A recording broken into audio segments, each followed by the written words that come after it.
PG pro design চ্যানেলে আপনাকে স্বাগতম। আশা করি সবাই ভালো আছেন। আজকে আমাদের 14তম ক্লাস।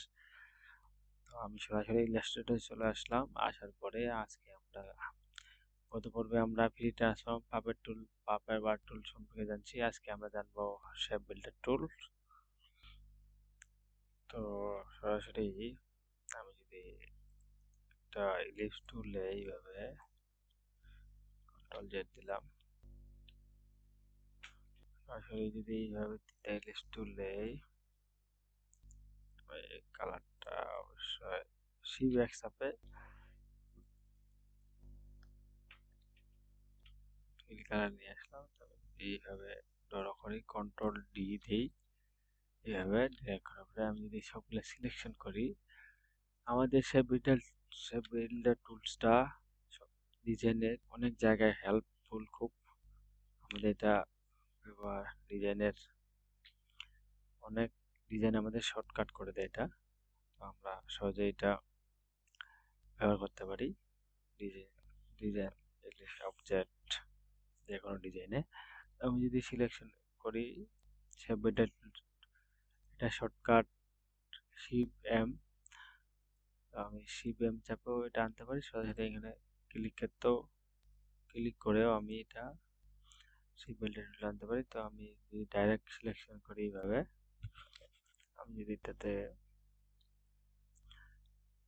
এই কালারগুলো যদি আমি শিপ একসাথে সবগুলো সিলেকশন করে শিপ, কারণ আমি যদি এটাতে শিপ বিল্ডার টুলটাতে ক্লিক করি, ক্লিক করার পরে যদি আমি এখানে অল্টার চাপে ধরে ক্লিক দেই, অটোমেটিক আমার এটা ডিলিট হয়ে গেল। তো এখন যদি আমি চাই এটাতে কালার দিব, সিলেকশন করে এইভাবে আমি যদি শেপ একসাথে ফিল কালার নিয়ে আসি, ফিল কালার নিয়ে আসার পরে আমি শেপ বিল্ডার টুলটা দিয়ে এটাতে এখন যদি আমি আলাদা কালার দেই, তারপরে যদি আমি এটা ক্লিক দেই, আমার কালার এটাতে আমার লাল কালার হয়ে গেল। তারপরে যদি আমি সিলেকশন করে এটা সিলেকশন করে এখন যদি আমি শেপ বিল্ডার টুলটা নেই, এখন যদি আমি এটা আলাদা কালার দিতে চাই, শেপ বিল্ডারে কালার দিতে পারি। তো আমি সহজেই অল্টার চাপে ধরে মাইনাস করে ডিজাইন চেঞ্জ করে দিতে পারি। তারপরে যদি আমি ইলিপস টুল দিয়ে এইভাবে আবার নেই, আমি যদি ফিল কালারে নেই, স্টকে নেই, নেওয়ার পরে কন্ট্রোল অল্টার চাপে ধরে আমি সোজা করে এইভাবে নিলাম, আবার দুটাকে সিলেকশন করে অল্টার শিফট চাপে ধরে এইভাবে নিলাম, সরি এইভাবে যদি নেই আমি অল্টার চাপে ধরে সোজা করলাম, এইভাবে আমি অ্যালাইনমেন্ট যদি করে নেই,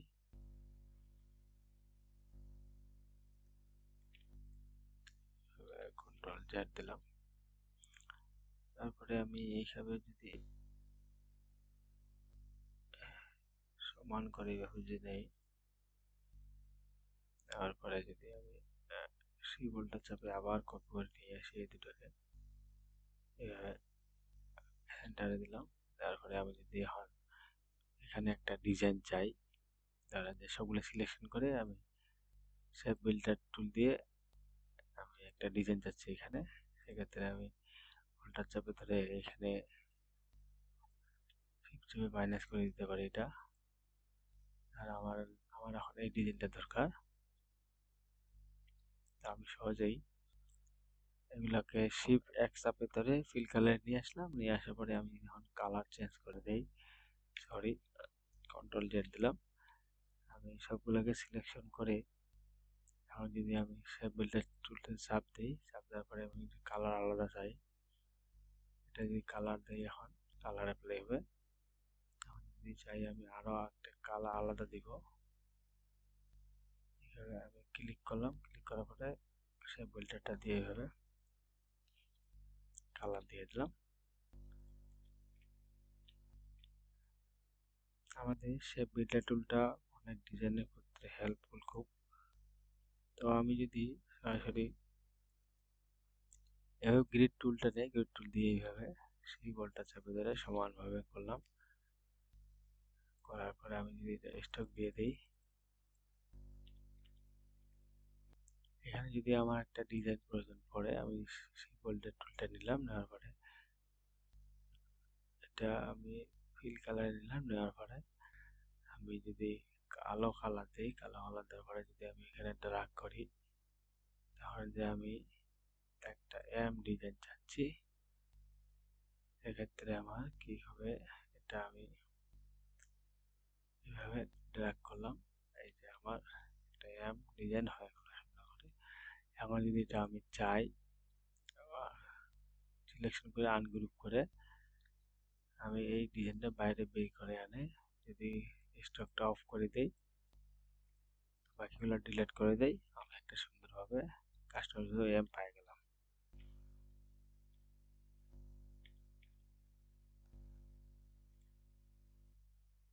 সুন্দরভাবে এম পাই গেলাম।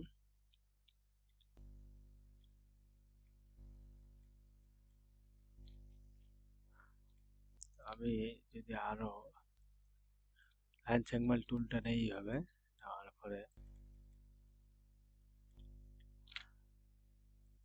একটা কালার দিয়ে দিলাম, কালার দেওয়ার পরে আমি 11টা নিলাম, এইভাবে অল শিফট চেপে ধরে কন্ট্রোল ডি দিলাম, 3 4 5 6 7 8 9 10 11 সবগুলোকে সিলেকশন করে গ্রুপ করলাম।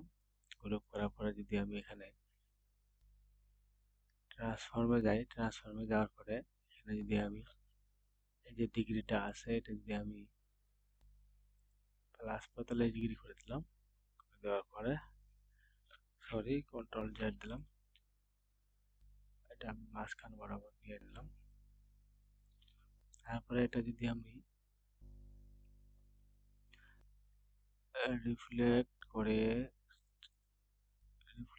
45 ডিগ্রি অ্যাঙ্গেলে ঘোরাই, 45 অ্যাঙ্গেলে ঘোরালাম, প্রিভিউ চেক মার্ক দিলাম, তো আমার এটা 45 অ্যাঙ্গেলে ঘুরে গেল। কপি দিয়ে দিলাম, কপি দেওয়ার পরে যদি আমি চাই এটা আবার 45 অ্যাঙ্গেলে ঘোরাবো, কন্ট্রোল সি কন্ট্রোল এফ দিলাম, তারপর যদি আমি এইভাবে রোটেট করে ঘুরাই শিফট চাপে ধরে, আমার এটা 45 অ্যাঙ্গেলে ঘুরে গেল। তো আমি এটা যাচ্ছি না, তো আমি এটা কন্ট্রোল জেড দিলাম, এটা যদি আমি ড্র্যাগ করে শিফট চাপে ধরে ঘুরাই, আমার সরাসরি 45 অ্যাঙ্গেলে ঘুরে যাবে।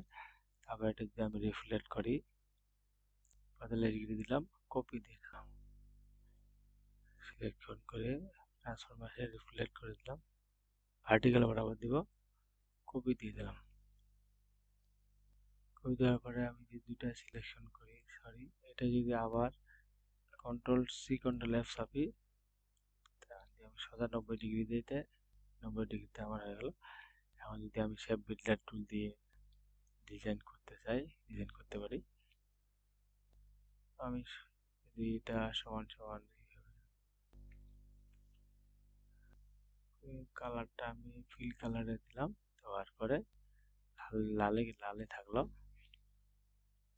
আমি চাচ্ছি যে এখানে একটা আমি সুন্দরভাবে ডিজাইন করব, লেটার ডিজাইন। এইভাবে ক্লিক করি, সরি এখানে ক্লিক করি, এইভাবে আমি এই পর্যন্ত নিলাম, নেওয়ার পরে আমি সোজা করে দিলাম, দেওয়ার পরে এখানে যদি আমি এইভাবে নিচে দিই,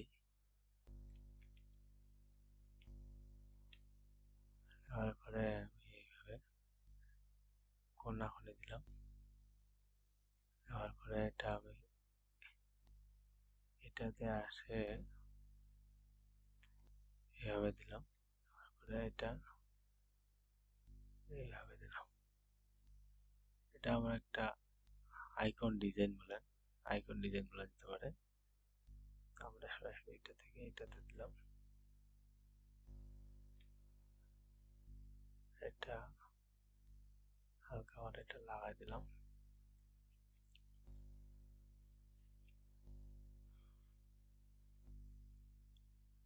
তো এটা সুন্দরভাবে আপনারা করবেন, এটা এইভাবে। এটা আমি কালার দিয়ে দিলাম,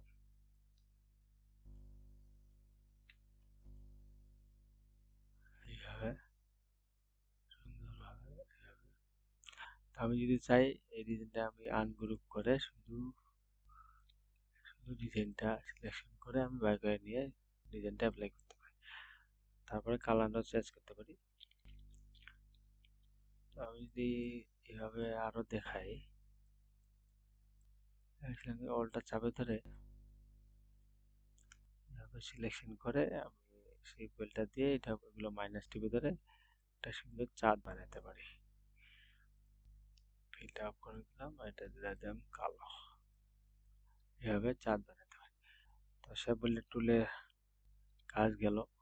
শেপ বুলেট দিয়ে অনেক ডিজাইন করতে পারি। তো এবার আমরা যদি live live live paint bucket টুলের কাজ দেখি আমরা। সরাসরি আমি একটা স্টার টুল নিয়ে নিলাম। এবার পরে আমি এভাবে আঁকলাম, আঁকার পরে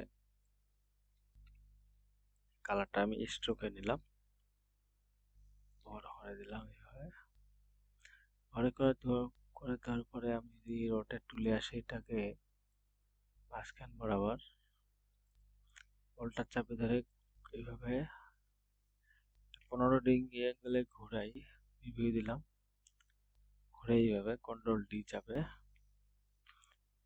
কন্ট্রোল জেড, বেশি হয়ে গেছে আমার,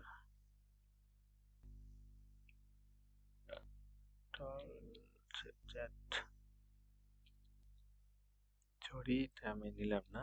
আমি যদি এখন রিলিফ টুল দিয়ে দিই এইভাবে,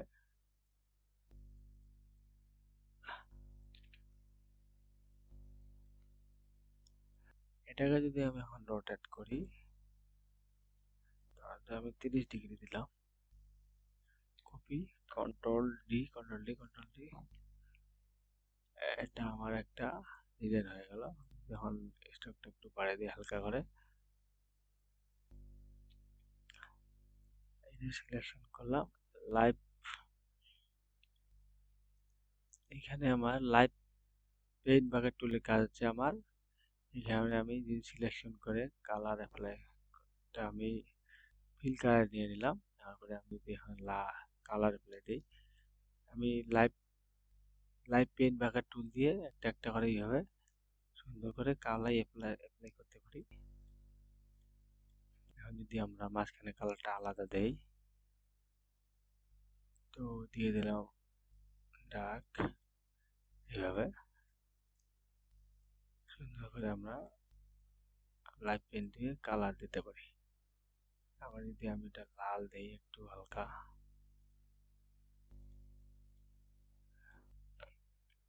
অল্টার চাপে ধরে একটু জুম করলাম, এইভাবে আমরা কালার অ্যাপ্লাই করতে পারি লাইভ পেইন্ট টুল দিয়ে সহজেই।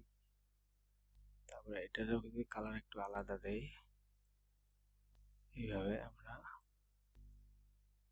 কালার অ্যাপ্লাই করতে পারি। এটারও যদি কালার একটু হালকা আলাদা দেই, সবুজ দেই, জুম করে নিলাম একটু,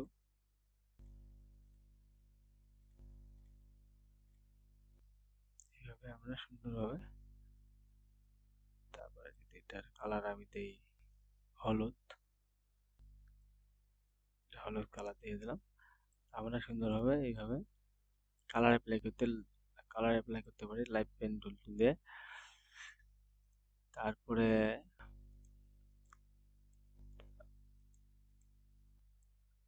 আমাদের আছে লাইভ পেন সিলেকশন টুল। তো আমি সবগুলো সিলেকশন করার পরে কন্ট্রোল জেড দিয়ে দিলাম,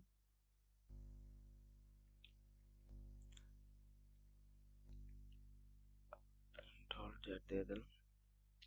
আমি সবগুলো সিলেকশন করার পর যদি আমি এখানে live pen selection tool click করি, যে কোনো একটা যদি সিলেকশন করি, তা আমার একটা সিলেকশন হচ্ছে। দেখেন আমি যে কোনো যদি এইভাবে সিলেকশন করে, তখন আমি আলাদা আলাদা কালার দিতে পারি। তো বন্ধুরা, আজকের ক্লাস এই পর্যন্তই। সবাই ভালো থাকবেন, সুস্থ থাকবেন, দেখা হচ্ছে নেক্সট ক্লাসে। ধন্যবাদ।